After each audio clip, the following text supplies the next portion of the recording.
Olá, seja bem-vindo a mais uma aula e agora para a gente tratar das questões do 25º exame da OAB, que foi uma prova reaplicada, em que foi cobrado aí um recurso ordinário. No 25º tivemos duas provas a nível nacional, uma cobrou uma contestação e essa que foi uma reaplicação foi cobrado um recurso ordinário. Nós já fizemos o recurso, já analisamos, já fizemos a estrutura do recurso e agora nós vamos analisar as questões relacionadas a essa prova. E gostaria que você acompanhasse com o seu material, com a CLT, para que você possa localizar no índice remissivo. Então vamos lá, tratando agora aqui sobre a questão. Lembre-se que eu solicito que você procure sempre fazer a leitura aqui do que estiver perguntando, né?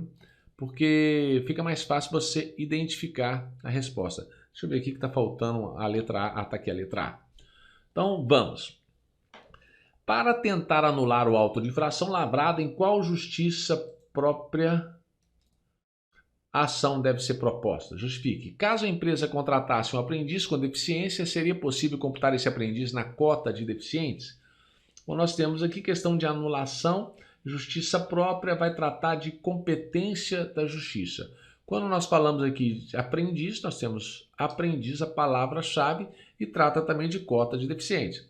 Não dá para a gente responder muita coisa ainda, nós teríamos que procurar no índice remissivo. Se a gente olhar ali no índice remissivo a questão de competência, nós vamos encontrar a Constituição Federal que traz a competência para julgar, né? A competência que a Justiça do Trabalho tem para analisar determinadas ações. E se nós falamos de aprendiz, nós teremos que ir no índice remissivo e procurar aprendiz para ver se fala alguma coisa sobre cotas.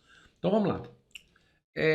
A questão diz que um auditor fiscal do trabalho verificou, nós temos aqui, que uma empresa de grande porte não cumpriu os percentuais mínimos de empregados com deficiência e de aprendizes, razão pela qual aplicou-lhe a penalidade administrativa. Então, quem aplicou a penalidade administrativa ao empregador? Nós temos um fiscal do trabalho que aplicou penalidade administrativa. Daí, se você já estudou, se você fez a leitura do que nós temos que, sempre acompanhando as aulas, você vai perceber que o artigo 114 da Constituição Federal trata da questão do fiscal. Nós temos lá a competência para julgar greve, que é da Justiça do Trabalho, competência para julgar ações entre sindicato, trabalhador, sindicato, empregadores, nós temos que é da Justiça do Trabalho.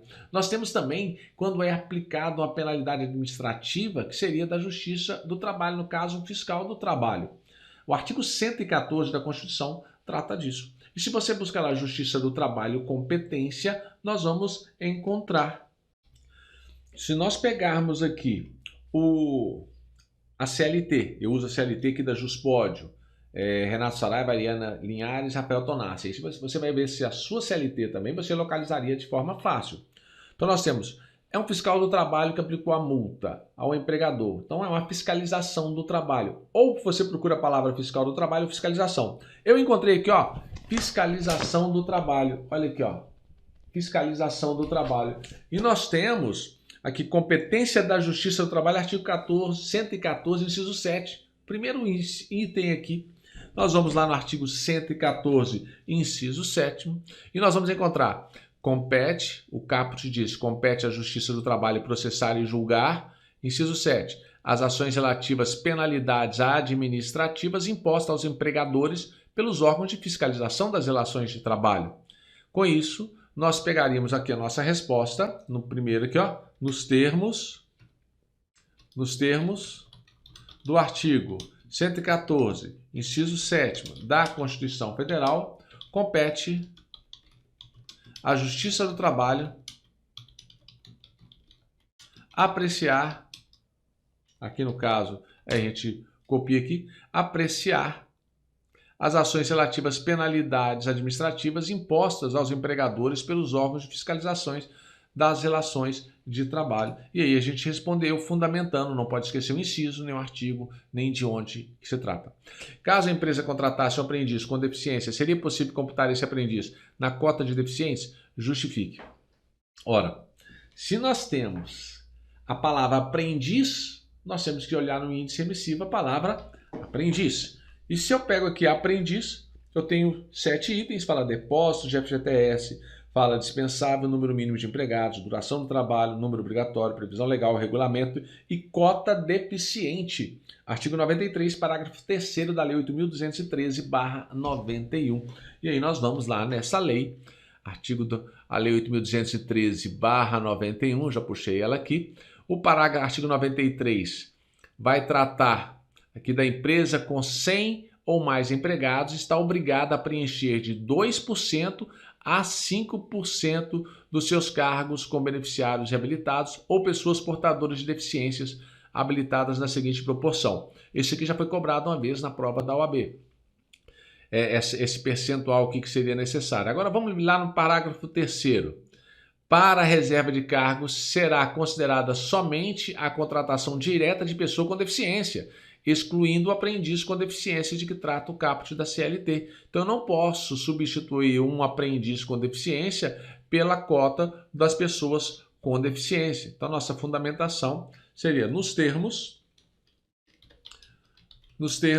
do artigo 93, parágrafo 3º da CLT, nós teríamos aí, para a reserva de cargos, será considerada somente a contratação direta de pessoas com deficiência, excluído o aprendiz com deficiência de que trata a consolidação das leis do trabalho. Então, nesse caso, não seria possível computar o aprendiz na cota de deficientes. É o que está perguntando aqui, o que está solicitando. E com isso a gente liquida esta questão. Vamos partir para a segunda questão. Se ficar alguma dúvida, você escreve aí e manda para a gente. Mas você observa que se você sabe utilizar o seu índice emissivo, você consegue localizar. Mas é necessário conhecimento do direito material, conhecimento, isso aí no curso da primeira fase que eu dou de direito do trabalho, a gente vai apontando vários fatores, né, relacionados ao direito do material, direito processual. No curso da segunda fase também eu tenho essas aulas de direito do trabalho, processo de trabalho, para você facilitar a localização na sua CLT. Mas vamos lá partir para a questão número 2. Mas antes de partir para a número 2, olha aqui o gabarito comentado. O gabarito comentado que a Fundação Getúlio Vargas soltou na Justiça do Trabalho, porque a multa foi aplicada por órgão de fiscalização da relação de trabalho, conforme artigo 114, inciso 7. Era a resposta. Então, onde você teria que ajuizar a ação? Na Justiça do Trabalho. E a letra B. Não seria possível o cômputo, pois a lei veda tal prática conforme artigo 93, parágrafo 3º, da lei número 8.213/91. E aí vem a pontuação na Justiça do Trabalho. Se você ganharia 0,55 aqui, 0,55 aqui, e se você indicasse o artigo 114, inciso 7, você ganharia mais 0,10 da indicação. Aqui era não, né, pois a lei proíbe, se você citou o artigo certinho da lei e o parágrafo, 0,10. Atenção, se você não colocar o parágrafo, você não ganha essa pontuação. Se você não citar a lei, você também não ganha esta pontuação. Então vamos lá para outra questão. Vamos fazer a leitura do que está perguntando novamente para a gente familiarizar com o enunciado. Como advogado da empresa, aqui de novo você é advogado da empresa, informe que preliminar suscitaria na defesa e justifique. Então teria alguma preliminar para alegar aqui na sua defesa, na sua contestação. Ainda na condição de advogado da empresa, indique a sustentação que deveria ser apresentada em relação à pessoa indicada como testemunha. Então, houve uma pessoa que indicada, o que você deveria sustentar com relação a ela? Não dá para responder muito, nós vamos ter que analisar. E é com base na legislação em vigor. Então vamos lá fazer a leitura. Em reclamação trabalhista, o ex-empregado de uma grande empresa com 25 mil empregados postula equiparação salarial com base no artigo 461 da CLT, indicando como paradigma o empregado João, sendo que na unidade em que o reclamante trabalhou havia 12 pessoas cujo prenome era João. Ora, então ele indicou o empregado João, mas na empresa tem 12 pessoas com o nome João. Em audiência, o ex-empregado conduz como testemunha a senhora Camila, que havia sido indicada desde a petição inicial e que a empresa, em pesquisa junto às redes sociais, verificou ser a pessoa que mantinha estreito contato com o autor, já que postagens estavam frequentemente juntos em cima em clima de confraternização. Então, nós temos aqui a questão do João. Houve a indicação do João. João, qual João? São vários Joões, né, que tem na empresa. Como é que você pode indicar um paradigma se você não indica ele de forma correta? E no caso testemunha, essa testemunha, se ela sempre estava em confraternização com a parte, ela é suspeita. Então nós temos aí a questão da suspeição e a questão do João. Qual a fundamentação você colocaria? Então vamos ver a pergunta novamente, para a gente ver o que a gente colocaria. Como advogado da empresa, informe que preliminar suscitaria na defesa. Justifique. Quando o examinador ele falou aqui preliminar, ele já deu uma cola para a gente. Nós temos uma cola aqui, preliminar. Qual é o artigo que trata sobre as preliminares lá no CPC? Porque nós sabemos que nós teremos que utilizar o CPC, fonte subsidiária aqui do processo do trabalho. Preliminar, nós temos lá no artigo 337 as preliminares.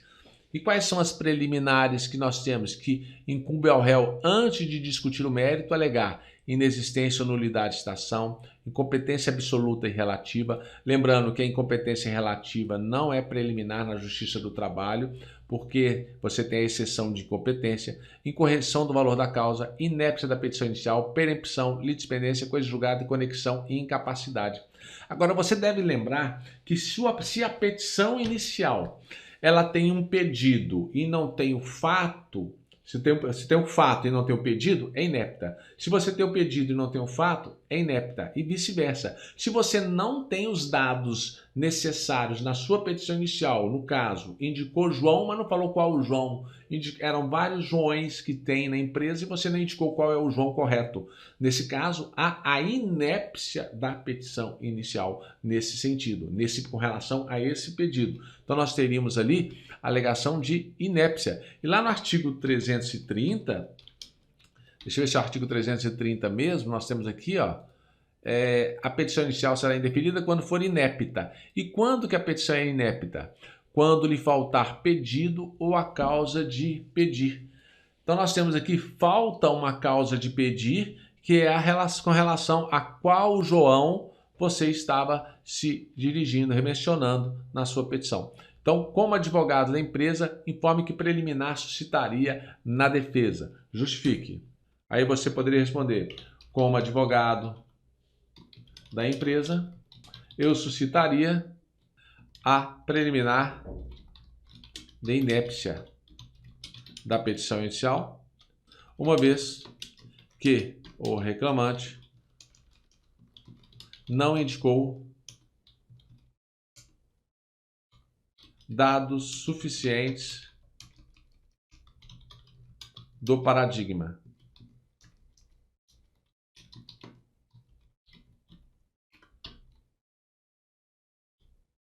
Nos termos do artigo 337, inciso 4 da CLT, do CPC, e artigo 330, vamos lá, qual que é o parágrafo? Artigo 330, parágrafo 1º, inciso 1 da CLT, do CPC. Estou com a CLT na cabeça. Inciso 1 do CPC. Essa seria a fundamentação para responder e ganhar pontuação. Agora, ainda na condição de advogado da empresa, indique a sustentação que deveria ser apresentada em relação à pessoa indicada como testemunha. Justifique. Então, nós temos a questão da suspeição. E se você for no índice remissivo aqui da CLT, você vai encontrar suspeição. Você vai lá, testemunha, você tem artigo 447, parágrafo 3º, lá do CPC, e artigo 829 da CLT. Vamos pegar aqui o artigo 829 da CLT. Artigo 829. A testemunha que for parente até o 3º grau, civil, amigo íntimo ou inimigo de qualquer das partes, não prestará compromisso e seu depoimento valerá como simples informação. Aí como é que você faz a fundamentação? Vamos copiar. Então, como ficaria a nossa resposta? Nós colocaríamos, puxar o texto aqui, nos termos do artigo 829 da CLT, a testemunha que for parente até o terceiro grau civil, amigo íntimo ou inimigo de qualquer das partes, não prestará compromisso e seu depoimento valerá como simples informação. No presente caso, como verificou ser pessoa que mantinha estreito contato com o autor, já que em postagens estavam frequentemente juntos, em clima de confraternização, a testemunha tornou-se suspeita. Finalizamos mais uma questão, vamos para a última questão do dia de hoje. Vamos lá, pegar aqui. Vamos ver aqui o que foi a correção, né? Deveria ser suscitada preliminar de inépcia da petição inicial. Então, conforme eu mencionei para vocês aqui, inépcia, na forma do artigo 330, parágrafo 1º do CPC, pois a falta de indicação do nome completo prejudica a ampla defesa. E letra B, seria necessário contraditar a testemunha em razão da amizade, conforme o artigo 829 da CLT ou artigo 457, parágrafo 1º do CPC. Aqui eu não interpretei legal, ainda na condição de advogado da empresa, indica a sustentação que deveria ser apresentada em relação à pessoa indicada. Perfeito, houve aqui um equívoco meu, eu nem vou fazer a correção, vou corrigir aqui assim mesmo, porque nós aprendemos um pouco com o que eu busquei da questão da suspeição. Mas a sustentação, se foi apresentada uma testemunha, após a qualificação dela, você deve contraditar essa testemunha, falando que é uma testemunha suspeita. Aí o juiz vai questionar e vai deferir ou não a contradita. Então teríamos aí essa situação e vimos que a pontuação, ela baseou aqui no artigo 829 ou 457 ou 447, parágrafo 3º, inciso 1 do CPC. A pontuação aqui segue a mesma, depois eu deixo liberados para vocês acompanharem. Não é a última questão, nós temos mais duas questões. Nós temos agora a questão número 3.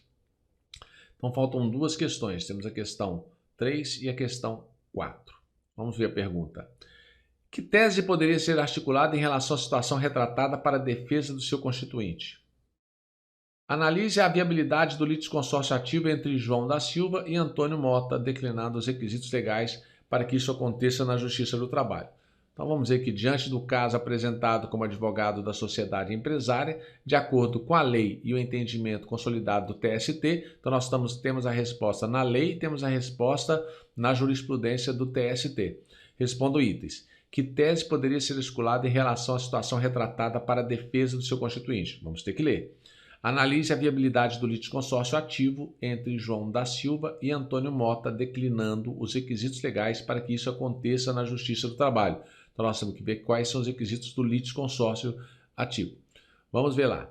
Na CIPA, existente em uma sociedade empresária, o empregado João da Silva foi indicado pelo empregador e o empregado Antônio Mota eleito pelos empregados da empresa.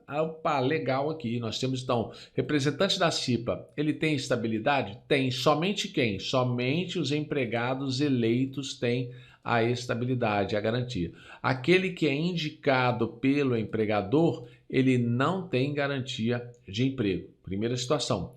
Ambos tomaram posse e logo em seguida foram dispensados pelo empregador. Em razão disso, ajuizaram reclamação trabalhista plurima, com pedido comum de reintegração. Então nós temos, diante do caso apresentado como advogado da sociedade empresária, de acordo com a lei e o entendimento consolidado do TST, respondo os itens a seguir. Que tese poderia ser articulada em relação à situação retratada para a defesa do seu constituinte?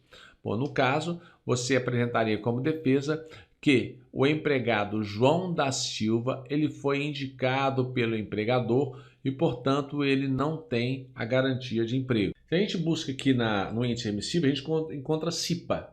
CIPA nós temos estabilidade, representante dos empregados, só os representantes dos empregados. Está onde? Está lá no artigo 210, inciso 2, a linha A da ADCT, Atos de Disposições Constitucionais Transitórias, e temos lá no artigo 165.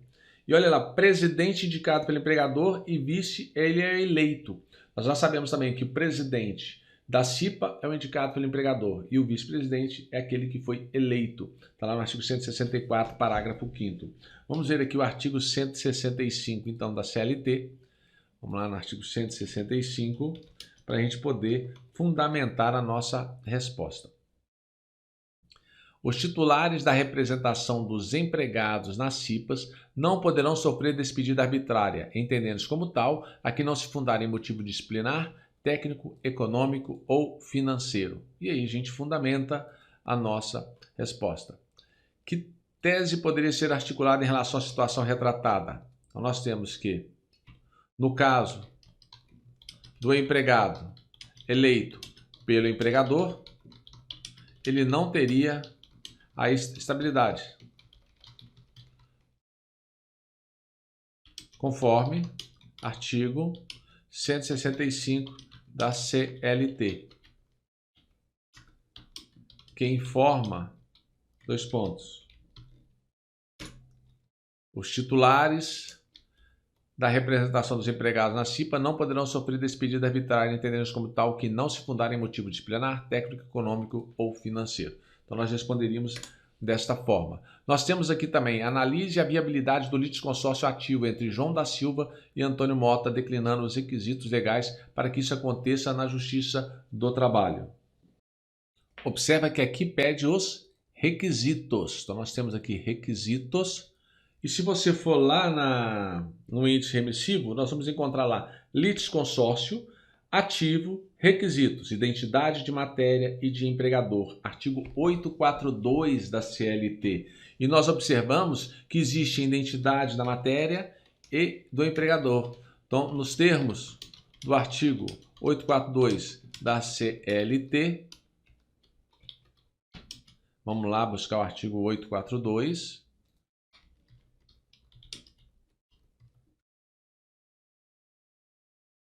Sendo várias reclamações e havendo identidade de matéria, poderão ser acumuladas num só processo se se tratar de empregados da mesma empresa ou estabelecimento, que é o caso. Então, nós temos aqui a fundamentação